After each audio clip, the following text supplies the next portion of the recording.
इस मुल्क में इंतशार मत फैलाओ, इस मुल्क में इंस्टेबिलिटी मत करो, फैलाओ। इस मुल्क को इस्तेहकाम की जरूरत है। इमरान नियाजी की ख्वाहिशात को पूरा करने के लिए ऐलान हो जाता है कि जी जेल भरो। आप एक तरफ कहते हैं कि जेल जाने से नहीं डरते, फिर जब आपको पता चलता है कि आपके जराइम जो हैं वो साबित हो गए हैं और आपको अरेस्ट किया जाएगा, तो आप रात को वावेला मचा के लोगों को इकट्ठा करते हैं। बमुश्किल 7 से 8 लोग इकट्ठे होते हैं, लेकिन आप जो है वो जेल भी नहीं जाना चाहते। तो हिम्मत की जो दास्तान है ना, वो तो खैर सहाफ़ियों को भी पता है कि दीवार फलांगने से शुरू होती है और भागने से शुरू होती है। So this country needs stability. इस मुल्क के अंदर दहशतगर्दी की लहर, दहशतगर्दी एक बार फिर सर उठा रही है। एक बार फिर वो माइंडसेट जिसके तहत लोगों को तैयार किया जा रहा है इस मुल्क पे अटैक करने के लिए, वो सामने आ रहे हैं। So we need peace, prosperity, stability. ये चीज़ें हैं जो ज़रूरत है इस मुल्क की। मेरे खिलाफ साजिश है, इस तरह की बातें, इस तरह के झूठे इल्ज़ामात, जहनी जो इंस्टेबिलिटी है, ये उसकी अक्कासी करता है।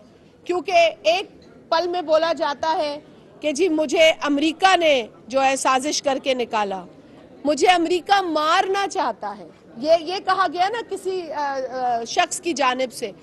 और फिर अब हम सुन रहे हैं इतने महीनों की जो बीन बजाई गई, फिर हमने सुना कि भाई अमेरिका ने तो कोई साजिश की नहीं, अमेरिका तो इसमें मुलव्वस था नहीं, वो कोई और साहब थे, वो साहब जो उनके लिए बेस्ट थे एक ज़माने में, अब वो हैं। तो देखिए, ये जो बयान बदलना, ये बार बार अपनी चीज़ से पीछे हट जाना, ये भी जहनी कैफियत की निशानदेही करता है। ये जब ये 4 बरस मुसल्लत रहे तो हम ये कहते रहे कि गरीब का चूल्हा नहीं जल रहा, रोजगार देना है, रोजगार नहीं है, महंगाई है, हम ये सब बातें कहते थे।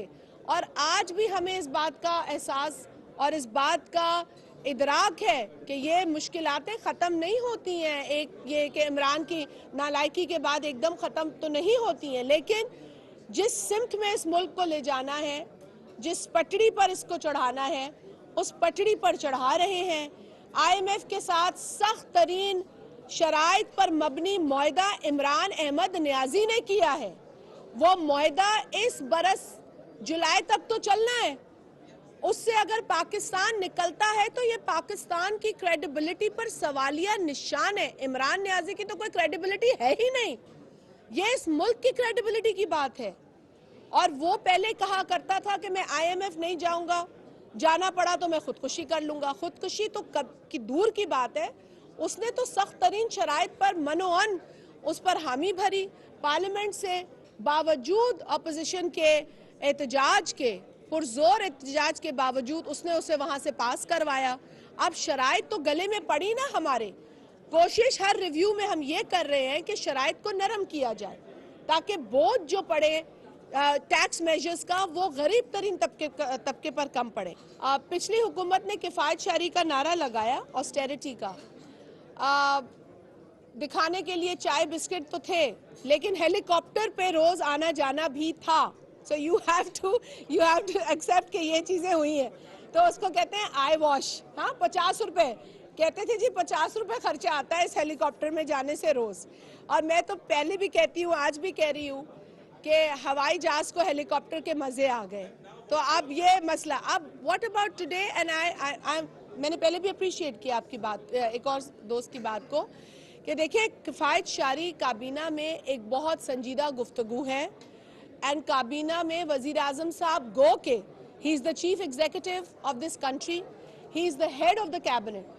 वो चाहते तो वो 1-2 ऐलान करके फोटो सेशन कराते, आप भी खुश हो जाते, आप भी कहते जी ये हो गया।